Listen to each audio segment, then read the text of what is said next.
శ్రీగణేశాయ నమః. శ్రీసరస్వత్యై నమః. శ్రీగురుభ్యో నమః. హరి ఓం.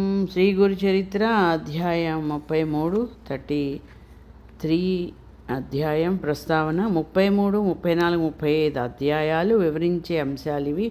శ్రీగురుడు మఠంలో ఉంటూనే అరణ్యంలో ఒక సాధువు రూపంలో సావిత్రికి దర్శనమిస్తాడు.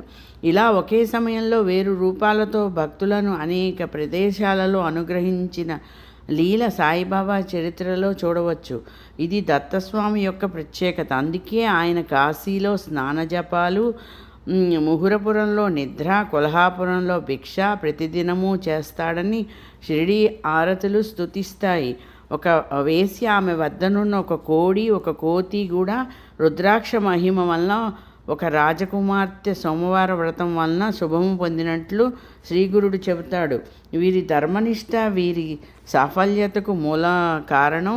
ధర్మనిష్టకు భగవంతునిపై విశ్వాసమే మూలం.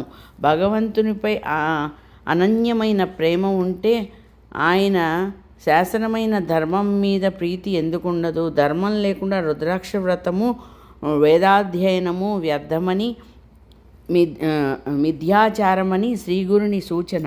ప్రారబ్ధవశాన బాహ్య దృష్టికి వేశ్య అయిన ధర్మనిరతి గల అంతరంగము భక్తి ఆమెకు ఉత్తమ గతిని ప్రసాదిస్తాయి.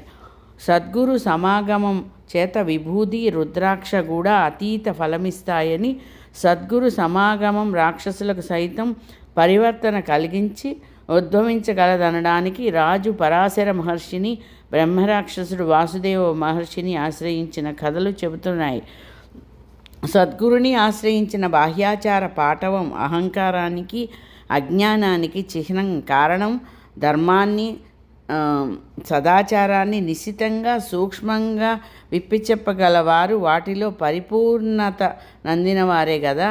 రుద్రాక్షము, భస్మము దేహం పైన ధరించడం అంటే వాటి చేత సంకేతించబడిన పరమాత్మ తత్వాన్ని హృదయంలో శ్రద్ధగా నిలుపుకోవడం అన్నమాట. అందుకు అవసరమైన సాధనాన్వేషించుకుంటూ ముముక్షువు తప్పక సద్గురువును ఆశ్రయించి కర్తవ్యాన్ని తెలుసుకొని ఆచరిస్తాడు. అటువంటి శ్రద్ధాభక్తులు కలవాడు సద్గురు కృపను పొంది తీరుతాడు. అందుకే శ్రీరామకృష్ణ పరమహంస జీవాత్మ పరమాత్మల యొక్క ఐక్యమనే కళ్యాణాన్ని జపించే పురోహితునిగా సద్గురుని వర్ణించారు. నామధారకునితో సిద్ధయోగి ఇంకా ఇలా చెప్పారు. దత్తుడు సావిత్రి ఆ రోజు అక్కడే నిద్ర చేసి మరుసటి రోజు తెల్లవారుజామునే స్నానం చేసుకుని శ్రీగురుని దర్శించారు. అప్పుడు సావిత్రి నమస్కరించి ఆయనతో ఇలా అన్నది. స్వామి, నిన్న నేను శోకిస్తున్నప్పుడు ఒక యోగీశ్వరుడు వచ్చి నాకు ధర్మము ఉపదేశించి రుద్రాక్షలు, విభూతి ప్రసాదించారు. ఆయన ఎవరు? ఆయన చెప్పినట్లు చేయబట్టే మాకింతటి మహాద్భాగ్యం కలిగింది. మరలా వారి దర్శనము మాకెక్కడ లభిస్తుంది అన్నది. శ్రీగురుడు చిరునవ్వులు చిందిస్తూ, అమ్మాయి, నీ పతిభక్తిని చూడదలిచి మేమే మారూపంలో నీ వద్దకు వచ్చాము. మీకు రుద్రాక్ష మహిమను తెలియజేయడానికే అవి ప్రసాదించాము. వాటి మహత్యం వలన నీకు ఇట్టి అభయం లభించింది. మీరు మాకు ఆప్తులు గనక వాటి మహత్యం వివరిస్తాము. ఎటువంటి వారికైనా రుద్రాక్షలు ధరిస్తే పాపాలుండవు, ఎంతో పుణ్యం లభిస్తుందని శృతిస్మృతి పురాణాలు చెబుతున్నాయి. 1000 రుద్రాక్షలు ధరించిన వాడు సాక్షాత్తు రుద్రుడే. అన్నీ దొరకనప్పుడు బాహువులకు 16 వేసి, శిఖలో 1, చేతులకు 24 వేసి, మెడలో 32, శిరస్సున 42, చెవులకు 12 వేసి, కన్నులకు ఒక్కొక్కటి, వక్షస్థలంలో 108 ధరించిన వాడు సాక్షాత్తు కుమారస్వామితో సమానుడు. వాటికి పగడాలు, స్ఫటికాలు చేర్చి బంగారంతో చుట్టి ధరించిన వారికి రుద్రలోకం ప్రాప్తిస్తుంది. రుద్రాక్షమాలతో జపం చేస్తే అనంత ఫలం వస్తుంది. భస్మము, రుద్రాక్ష ధరించని వాని జన్మయే వ్యర్థం. అది ధరించి స్నానం చేస్తే గంగా స్నాన ఫలం ఉంటుంది.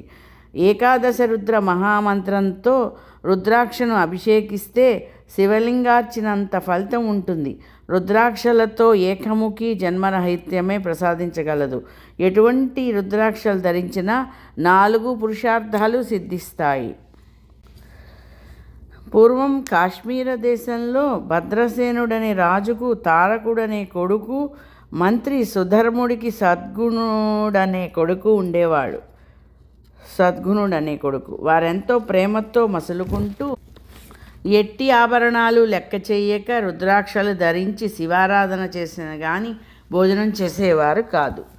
ఒకనాడు పరాశర మహర్షి రాగా భద్రసేనుడు ఆయనను పూజించి ఆ బిడ్డలిద్దరి విచిత్ర వైఖరికి కారణమేమో చెప్పమని ప్రార్థించారు. ఆ ముని, రాజా, వెనక నందిగ్రామంలో ఒక మహా సౌందర్యవతి శ్రీమంతురాలు అయిన మహానంద అనే వేశ్య ఉండేది. ఆమె గుణవంతురాలు, స్వేచ్ఛాచారిణిగా జీవించక పెద్దల వలన సకల ధర్మాలు తెలుసుకుని దాన ధర్మాలు చేస్తూ జీవిస్తుండేది. ఆమె నిత్యము అలంకరించుకొని తన ఇంటనున్న మండపంలో నృత్యం చేసేది. ఆ మంటపంలో ఒక కోడిని ఒక కోతిని పెంచుతూ ఉండేది. వాటిని ఆమె వినోదం కోసం రుద్రాక్షలతో అలంకరించేది. ఒకనాడు మహాధనికుడు శివవ్రత దీక్షితుడు అయిన ఒక వైశ్యుడు ఆమె ఇంటికి వచ్చాడు. అతని వంటి మీద విభూతి, చేతులకు రత్న కంకణాలు, అతని చేతిలో సూర్యునిలా వెలిగిపోతున్న రత్నలింగము ఉన్నాయి. దానిని చూసి ఆ వేశ్య ఆశపడి తన సఖి చేత కబురు పంపింది. అతడు ఆ మంటపంలో కూర్చుని మహాసౌందర్యవతి అయిన ఆ వేశ్య తనను సంతోషపెట్టగలిగితే ఆ లింగం ఇస్తానన్నాడు. ఆ వేశ్య అందుకు సంతోషించి 3 రోజులు పతివ్రతా ధర్మమును సరించి అతన్ని సేవించగలనని తన సఖి చేత చెప్పించింది. ఆ వైశ్యుడు ఆ మాట విని నవ్వి, కులస్త్రీకి వలె వేశ్యకు అదెలా సాధ్యం అని వివరించాడు. అప్పుడు ఆ వేశ్య, నా విషయంలో మీకు ఎట్టి సందేహం అక్కర్లేదు. నేను త్రికరణ శుద్ధిగా ఆ 3 రోజులు ప్రాతిపత్యం అవలంబించగలను అని చెప్పి ఆ లింగంపై చేయి వేసి సూర్యచంద్రుల సాక్షిగా ప్రమాణం చేసింది. ఆ వైశ్యుడు ఆ శివలింగం ఆమె చేతికిచ్చి, ప్రేయసి, ఇది నాకు ప్రాణంతో సమానం, దీనికేమైనా అయితే నేను ఉరిపోసుకుంటాను అన్నాడు. ఆమె దానిని ఎంతో శ్రద్ధతో పూజించింది.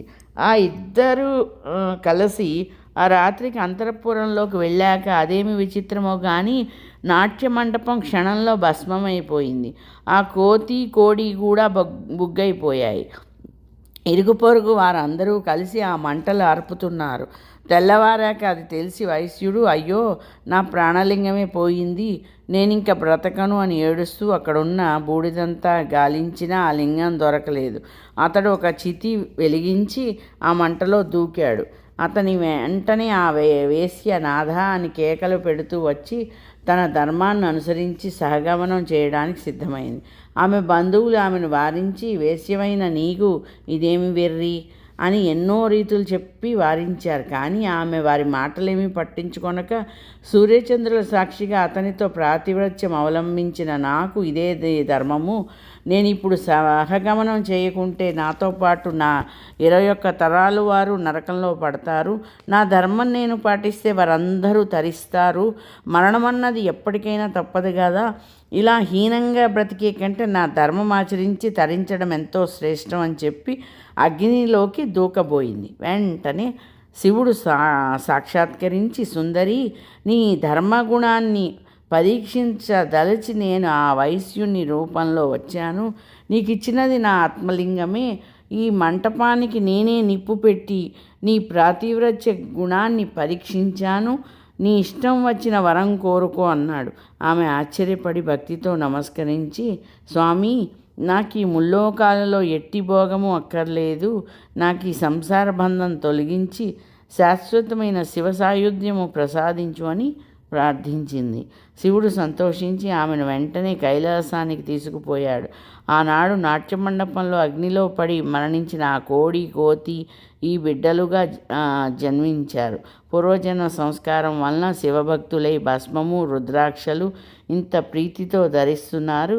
వీరి పుణ్యము చెప్పనలవి కానిది కనుక ఓ సాధ్వి, రుద్రాక్ష ఇంత మహిమ గలది అని శ్రీగురుడు చెప్పారు.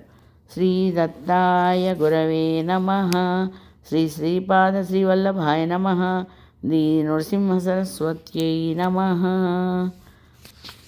శ్రీ గురు చరిత్ర అధ్యాయం 33 సంపూర్ణము. స్వస్తి. జై గురుదత్త.